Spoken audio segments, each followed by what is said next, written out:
Hi everyone, स्वागत है आपका अपने एप्लीकेशन साथ ही साथ अपने यूट्यूब चैनल क्रेजी पॉलिटेक्निक पे। हम उम्मीद करते हैं आप लोग स्वस्थ होंगे, मस्त होंगे और अच्छे से पढ़ रहे होंगे। तो अभी हम लोग डीसी ड्राइव में single phase half wave converter drive के बारे में पढ़ लिए थे। आज के इस सेशन में हम लोग single phase semi converter drive के बारे में पढ़ेंगे। तो यहाँ पर हम लोग इसके दो ही चीज़ याद रखेंगे जिससे कि हम पूरे इसके बारे में लिख लें। पहला हमारा वेव फॉर्म, दूसरा हमारा इसका सर्किट डायग्राम। अगर ये दोनों आपको याद हो गया तो पूरा का पूरा ड्राइव में आपको कहीं पर कोई दिक्कत नहीं होगा, क्योंकि इसी के थ्रू हम लोग पूरे लैंग्वेज को लिख लेंगे। तो यहाँ पर हम लोग सबसे पहले चलते हैं single phase semi converter drive के बारे में। तो यहाँ पर सबसे पहले हम इसी के बारे में जानते हैं कि single phase semi converter drive क्या है।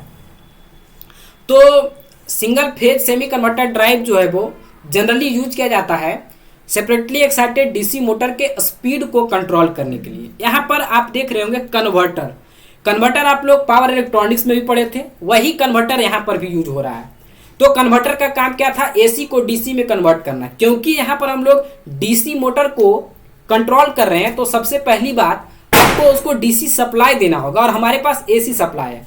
तो एसी सप्लाई को डीसी सप्लाई में कन्वर्ट करते हुए उस मोटर को कंट्रोल करने का जो काम होता है वो हमारा single phase semi converter drive या किसी भी कन्वर्टर ड्राइव से हम लोग इसको कंट्रोल करते हैं। मतलब सभी कन्वर्टर ड्राइव का यही काम होता है, एसी से डीसी में कन्वर्ट करना और उसी के साथ साथ उस मोटर पर कंट्रोल स्थापित करना, उस मोटर पर कंट्रोल करना, उस मोटर को कंट्रोल करने का काम जो होता है वो कन्वर्टर ड्राइव का होता है। तो वही बात को यहाँ पर हम लोग लिखे हैं। जैसे हम लोग single phase half wave converter drive देखे थे कि वो हमारा फर्स्ट क्वाड्रेंट में वर्किंग था, उसी तरीके से ये सेमी कन्वर्टर ड्राइव भी जो हमारा है वो फर्स्ट क्वाड्रेंट में ही वर्किंग होता है।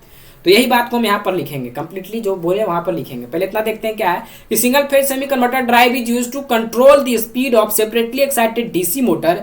It is first quadrant drive. ये हमारा फर्स्ट क्वाड्रेंट ड्राइव होता है। That is output voltage and current both are in positive. दोनों हमारा पॉजिटिव होता है, which so it is first quadrant, जो कि हमारा शो करता है कि हमारा फर्स्ट क्वाड्रेंट का ड्राइव है।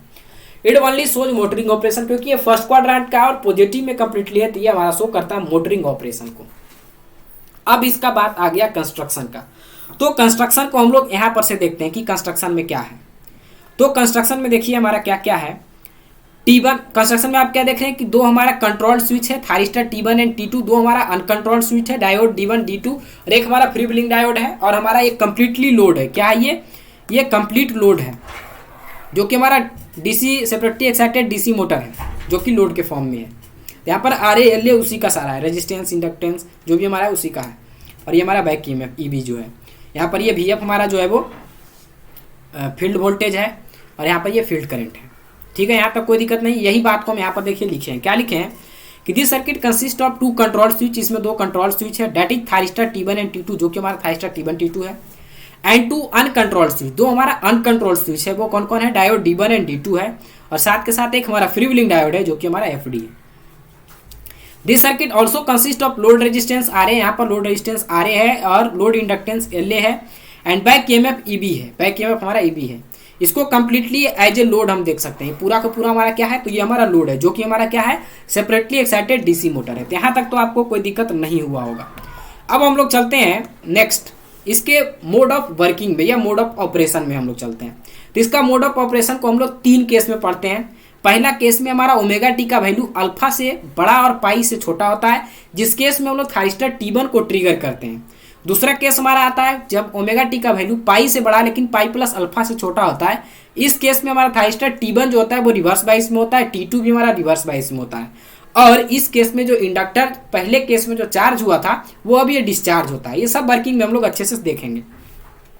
और तीसरा केस आता है तब जब हम लोग निगेटिव सप्लाई इसमें देते हैं, निगेटिव पल्स जाता है सप्लाई सोर्स का। उस केस में हमारा थारिस्टर T2 और D2 हमारा वर्किंग कंडीशन में होता है, मतलब ये हमारा फॉरवर्ड बाइस कंडीशन में होता है, ऑन स्विच की तरह काम करता है। उस केस में फिर से हमारा इंडक्टर चार्ज होता है। और चाहे तो इसका एक और केस ले सकते हैं, जो कि हमारा हो जाएगा कि हमारा 2 पाई प्लस अल्फा, 2 पाई से लेकर 2 पाई प्लस अल्फा। इस केस में हमारा फिर से हमारा जो है वो इंडक्टर जो है वो डिस्चार्ज होगा फ्री व्हीलिंग डायोड में। लेकिन फिर हम उतना इलुबरेट नहीं किए, हम सिंपली इसमें तीन केस लेकर इसको हम लोग अच्छे से डील कर दिए। तो पहले वेवफॉर्म से ही हम इसको समझ लेते हैं, फिर हम लोग इसका जो है वो जो पॉइंट लिखे हैं उसके थ्रू इसको समझेंगे। तो यहाँ पर आपको वेवफॉर्म दिख रहा होगा। ये वेवफॉर्म को आप अच्छे से देखिए। सबसे पहला हम लोग लिए हैं साइनोसॉइडल वेवफॉर्म लिए। साइनोसॉइडल वेव मतलब वोल्टेज सप्लाई है। यहाँ पर हम लोग गेट पल्स दिए कब, अल्फा से पाई। ये हमारा केस 1 शो कर रहा है। केस 1 में हम क्या कहे थे कि ओमेगा टी का जो वैल्यू होगा वो अल्फा से बड़ा और पाई से छोटा होगा। इस केस में हम लोग फायरिंग एंगल या थायरिस्टर T1 को ट्रिगर करेंगे या उसको गेट पल्स देंगे। इस केस में जैसे हम इसको गेट पल्स देंगे तो पहला केस में आप देखिए यहाँ पर, उसके बाद वेवफॉर्म में आते हैं कि क्या कहता है, in this mode positive cycle of supply source supply inserted. मतलब यहाँ पर ये पॉजिटिव हो गया, ये मतलब पॉजिटिव सप्लाई दिए हैं तो हमारा यहाँ पर ये प्लस और ये हमारा माइनस हो गया। इस केस में हमारा थायरिस्टर T1 जो है वो फॉरवर्ड बाइस में आएगा और डायोड D1 जो हमारा है वो फॉरवर्ड बाइस में आएगा। यहाँ तक कोई दिक्कत नहीं है। अब ये थायरिस्टर जब हमारा T1 और डायोड D1 जो हमारा फॉरवर्ड बाइस में आएगा तो हमारा करंट का मूवमेंट कैसे होगा उसको हम लोग देख लेते हैं। तो करंट हमारा वोल्टेज सप्लाई से निकलेगा, सोर्स सप्लाई से जो हमारा है, यहाँ थायरिस्टर T1 के पास जाएगा, इधर से होते हुए हमारा फिर ये आगे बढ़ेगा, आगे बढ़ते हुए हमारा ये रेजिस्टेंस के पास आया, फिर हमारा ये इंडक्टर के पास आया जिसको कि प्लस और माइनस साइन के साथ इसको चार्ज करेगा। इससे आगे हमारा बैक ईएमएफ की तरफ जाएगा, मतलब जो है उसके बाद फिर हमारा ये डायोड D1 के पास आएगा, यहाँ से होते हुए फिर हमारा ये बैक टू द सोर्स में चला गया। तो ये हमारा पूरा करंट का मूवमेंट हुआ। इस केस में हमारा इंडक्टर चार्ज होगा पहला केस में। तो यही सारे पॉइंट को यहाँ पर हम लोग लिखे हैं। यहाँ पर क्या देख रहे हैं कि वोल्टेज हमारा जो है वो लोड के पास हमको मिल रहा है, तब इस केस में हमारा पॉजिटिव वोल्टेज जो हमारा आउटपुट वोल्टेज है वो मिलेगा, क्योंकि ये वोल्टेज से सप्लाई वोल्टेज से ये डायरेक्टली कनेक्टेड है, तो हमको आउटपुट में वोल्टेज मिलेगा और साथ के साथ हमको करंट भी मिलेगा। तो यही पॉइंट को देखिए यहाँ पर लिखे हैं, क्या लिखे हैं, in this mode positive cycle of source supply is inserted in device. Positive cycle जो हमारा सोर्स सप्लाई का उसको हम लोग डिवाइस में इंसर्ट करते हैं। This called thyristor T1 in forward bias mode, जो कि हमारा थायरिस्टर T1 को फॉरवर्ड बाइस मोड में रखता है। और साथ के साथ यहाँ पर एक और ऐड कर सकते हैं कि and diode D1 is also in forward bias mode, और डायोड D1 जो हमारा जो है वो भी हमारा फॉरवर्ड बाइस मोड में होता है। At the same instant gate pulse is inserted, इसी समय हमारा गेट पल्स इंसर्ट करते हैं किसमें, थायरिस्टर T1 में, एंड गेट टर्न ऑन, और वो हमारा थायरिस्टर जो है वो टर्न ऑन हो जाता है और act as a close switch, और हमारा ये क्लोज स्विच की तरह काम करता है। At this instant current start flow, current हमारा फ्लो करना शुरू कर देता है। कहाँ से, तो supply voltage Vs to the thyristor T1, Vs से T1 में, to the load RA LA, then to the diode D1, फिर हमारा डायोड D1 में जाता है, and then back to the voltage source या फिर सप्लाई वोल्टेज, और फिर हमारा back to the supply voltage आ जाता है। तो ये हमारा केस फर्स्ट था। केस फर्स्ट में हम लोग क्या देखें कि थायरिस्टर को हम लोग जैसा ही ऑन किए तो आउटपुट के पास हमको वोल्टेज भी मिला और करंट भी मिला। अब इसको हम लोग वेव फॉर्म में देख लेते हैं। गेट पल्स दिए अल्फा से पाई के बीच में, इस केस में हमारा आउटपुट में वोल्टेज मिला, तो आउटपुट में देखिए हमारा पॉजिटिव वोल्टेज मिला है।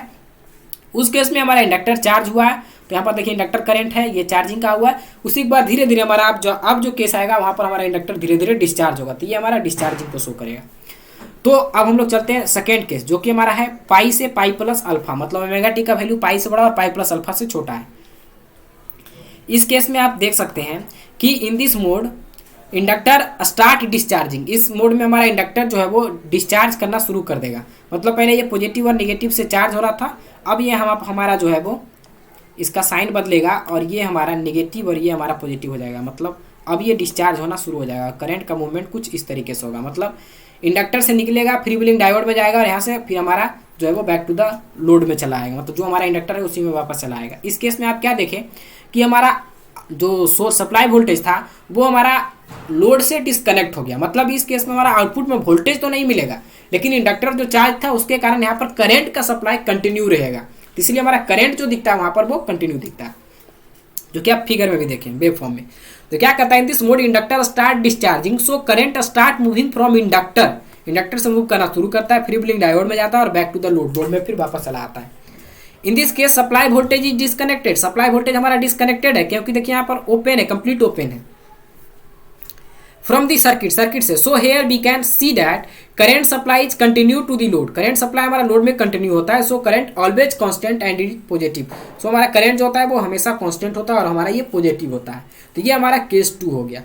अब हम लोग सबसे लास्ट केस 3 में चलते हैं। इसमें क्या कहता है, तो इसमें हमारा जो है वो निगेटिव सप्लाई, जो ये निगेटिव पल्स है, इस केस में निगेटिव पल्स जो हम लोग देते हैं डिवाइस में, उस केस में हमारा थायरिस्टर T2 और डायोड D2 ये हमारा वर्किंग कंडीशन में आता है, मतलब ये हमारा फॉरवर्ड बाइस में आता है, और T1 और D2 हमारा रिवर्स बाइस में आता है, फ्री व्हीलिंग डायोड भी हमारा रिवर्स बाइस में होता है। तो क्या कहता है, this mode negative cycle of supply is inserted in device that cause T2 in forward bias mode, T2 को हम लोग फॉरवर्ड बाइस मोड में रखते हैं और डायोड D2 भी हमारा फॉरवर्ड बाइस मोड में आता है। एट द सेम इंस्टेंट, उसी इंस्टेंट पर गेट पल्स को हम लोग इंसर्ट करते हैं थायरिस्टर T2 में, जिसके कारण कि थायरिस्टर T2 हमारा टर्न ऑन हो जाता है और act as a close switch, और ये क्लोज स्विच की तरह काम करता है। इस केस में हमारा करंट का मूवमेंट क्या होता है, क्योंकि यहाँ पर हमारा सप्लाई चेंज हुआ तो मतलब ये हमारा निगेटिव हो जाएगा और ये हमारा पॉजिटिव हो जाएगा। तो करंट का मूवमेंट हमारा कुछ इस तरीके से होगा, यहाँ से इधर की हो जाएगा, थायरिस्टर T2 के पास जाएगा, वहाँ से फिर हमारा ये लोड हमारा RA जो है उसमें जाएगा, फिर हमारा इंडक्टर LA में आएगा जो कि प्लस माइनस साइन के साथ ये इसको चार्ज करेगा, फिर ये इधर आएगा, इधर से इधर आएगा, इधर से इधर आएगा, फिर ये आगे बढ़ेगा। यहाँ पर फिर हमारा ये जो है वो डायोड D2 के पास जाएगा, यहाँ से फिर हमारा, यहाँ से दूसरा कलर ले लेते हैं नहीं तो आपको समझ में नहीं आएगा कि कैसे मूव हुआ। तो यहाँ से फिर हमारा ये इस तरीके से होते हुए हमारा बैक टू द सोर्स में चला जाएगा। तो वही लिखे हैं कि at this instant current start flow from supply source VS to the thyristor T2 and to the load RA LA, then to the diode D2, फिर हमारा डायोड D2 में जाता है, and then back to the supply voltage VS, फिर हमारा VS में चल जाता है। At this time inductor start charging, इस केस में हमारा इंडक्टर जो है वो चार्ज होना शुरू कर देता है। मतलब इस केस में भी हमको आउटपुट में वोल्टेज मिलेगा क्योंकि सप्लाई वोल्टेज जो है वो कनेक्टेड है हमारा लोड से। तो इसी केस में आप देखिए कि निगेटिव साइकिल में भी हमको आउटपुट में वोल्टेज मिल रहा है जो कि हमारा पॉजिटिव वोल्टेज है, और इस केस में हमारा करंट भी कंटिन्यू है। फिर अगला केस जब आएगा तो फिर हमारा ये डिस्चार्ज होना शुरू करेगा। तो ये हमारा इसका ओवरऑल वेवफॉर्म है। वेवफॉर्म भी आसानी है क्योंकि जिसको कन्वर्टर का वेवफॉर्म याद होगा वो इसमें तो ड्राइव में कहीं कोई दिक्कत आपको हो ही नहीं रहा होगा जो अच्छे से पढ़े होंगे। तो हम उम्मीद करते हैं, यहाँ पर अब देखिए एक और पॉइंट है कि for a single phase semi converter average output voltage is given by V0 equal to VT Vm upon में पाई 1 प्लस कॉस अल्फा। ये हमारा जो है वो आउटपुट वोल्टेज का वैल्यू है। तो हम ये उम्मीद करते हैं कि आज के सेशन में आपको कहीं पर कोई दिक्कत नहीं हुआ होगा। तो मिलते हैं नेक्स्ट सेशन में एक नए कंटेंट के साथ, एक नए जोश के साथ। तब तक के लिए